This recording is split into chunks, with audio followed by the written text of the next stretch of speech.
Hi guys, so today we're having a look at the Revolution Creative Volume 1 palette. How gorgeous is this packaging?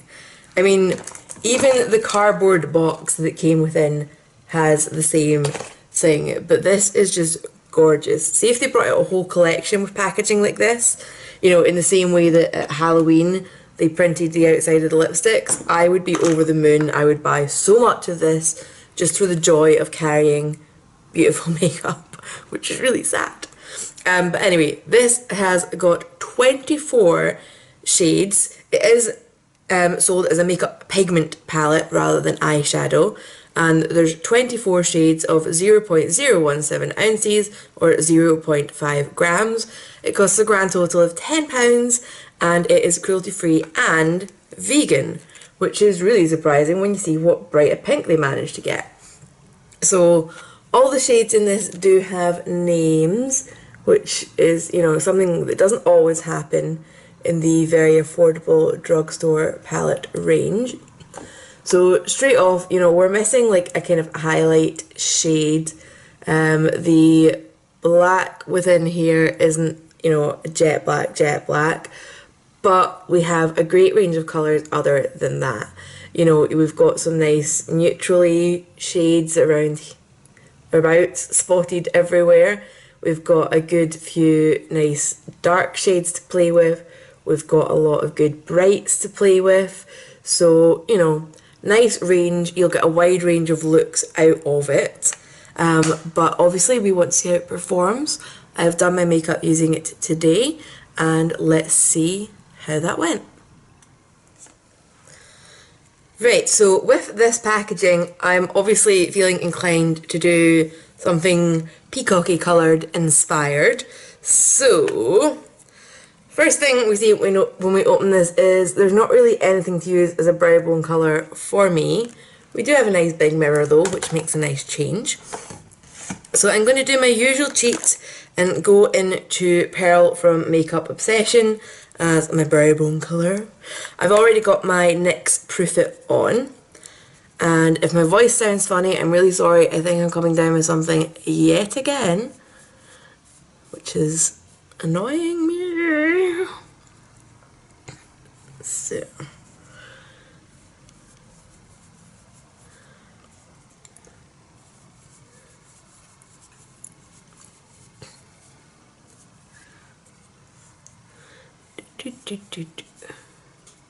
I don't know why I'm making you guys watch this, but it's totally boring and got nothing to do with the palette.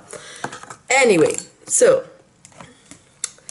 next thing I would say is I would be looking for a kind of transition-y type shade. There's a few on the kind of orangey side and brown side that I think would work okay for that. So I'm just going to take my really fluffy blending brush and I'm just going to go into Abstract, so just this more neutral one up here. Now this is down as a pressed pigment palette, so we'll see how these behave. That's why my mirror looked cloudy.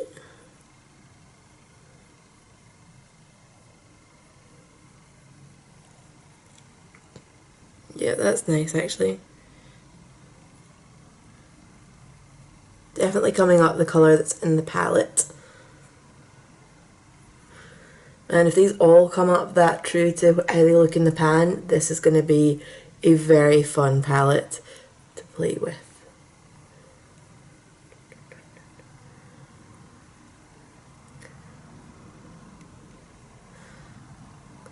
Because that would be a really nice, even if you just done like an all over with whatever your skin tone is and dusted that into the crease, that would be such a quick and easy but nice eye look. So I've not got the biggest of eyes or eyelids, so I'm going to go in with quite a small brush for doing this. This is the Precision Eye Colour brush from the H&M set we reviewed. And I'm going to go into Individual, which is this purple here, which looks amazing, and I'm hoping it is.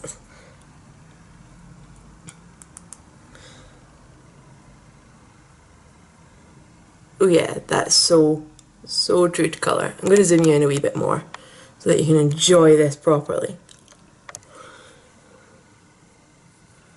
So I'm going to go for a bit of a spotlight eye just because that's just always what comes to mind when I think about peacock colours as the most peacocky way to put them on. So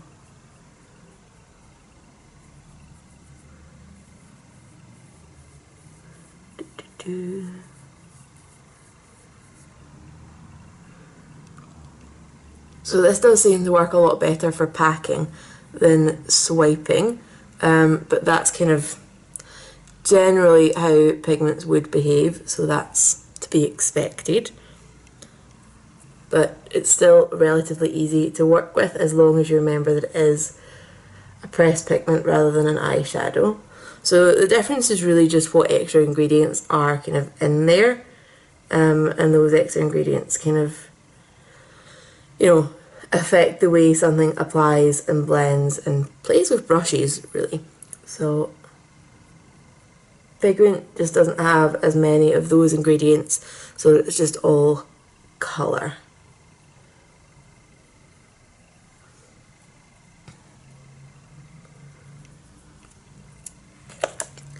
Just going to grab my big fluffy blending brush, soften up the edges, and I've went a bit higher on this side than the other, so let's even that out.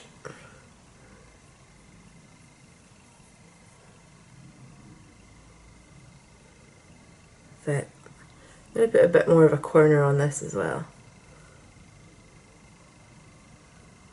Take it a bit further out at the edges. It looks stupid just now, but if it's blended it'll be fine.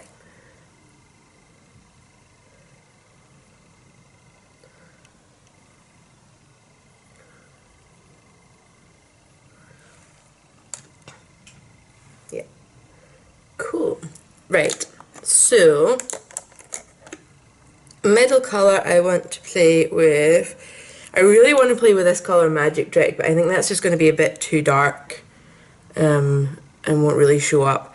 So I'm going to go with my original thought, which is this bright aqua colour called Inspired. So I'm just loading that up on a normal flat paddle brush. And oh yeah, that feels really nice and soft and smooth. That's so nice.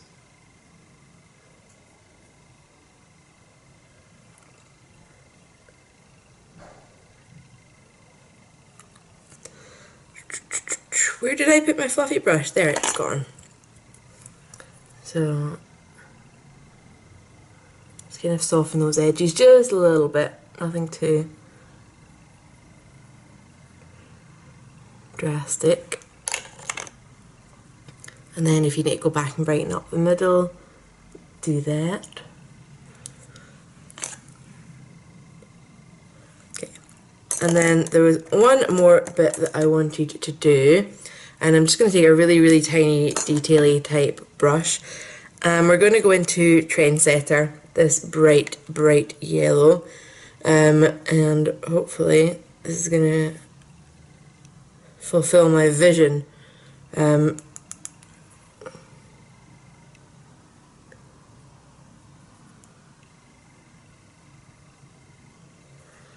Not quite. I probably should have tried to leave that a little bit more clear of the greeny blue colour.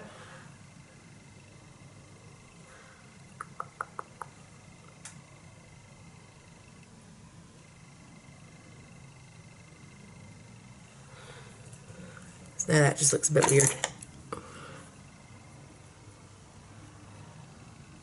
Okay.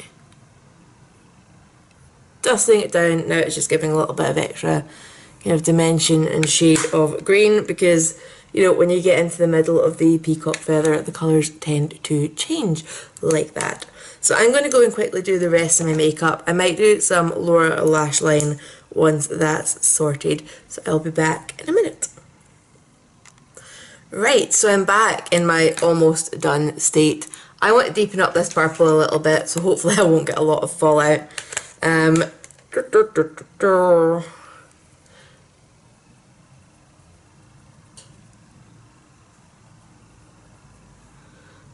better.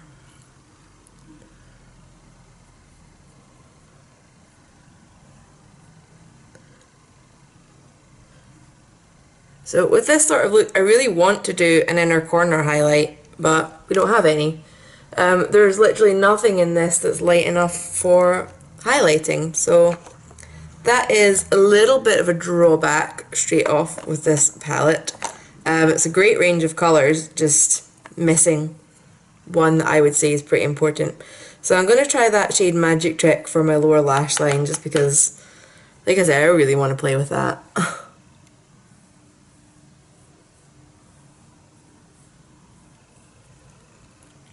And this is the same brush that I had the purple on. I just gave it a wipe on a colour switch.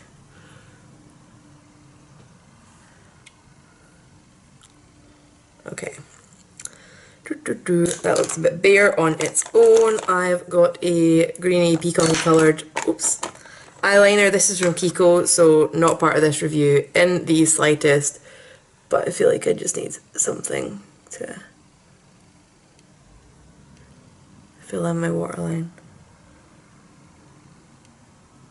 And it fits in the peacock cream.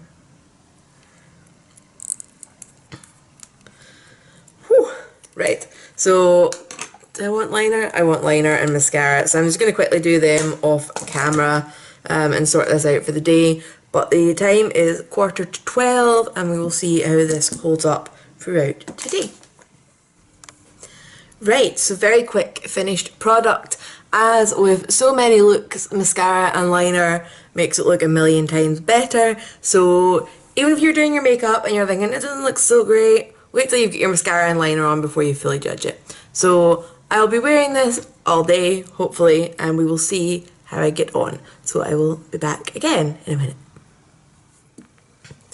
Right, I'm back, and it's a little bit past my bedtime. It is 11:15, so we have at least had a decent wear test out of this. Let's zoom. My throat's getting weirder. Let's zoom in and see how we are getting on. So the lower lash line has a little bit of colour left on it. That never lasts well on me. So this is actually a good result. Colours on the lid, I still think absolutely brilliant. I mean, you can see where the yellow is placed compared to the blue on both sides. I've got a tiny bit of a mess in that crease, but not in this one.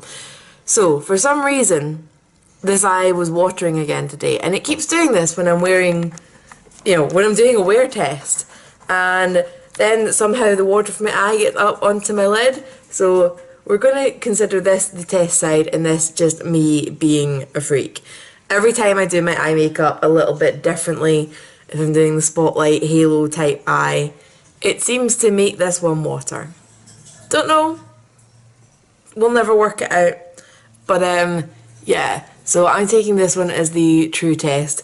The colours are still looking gorgeous. And yeah. So overall, I'll still stand by, this is a great palette. I think it's properly named that it's a creative palette. Nothing's put into like obvious like quads or kind of, trios of, oh yeah, this is your, your lid, your crease, your highlight type thing.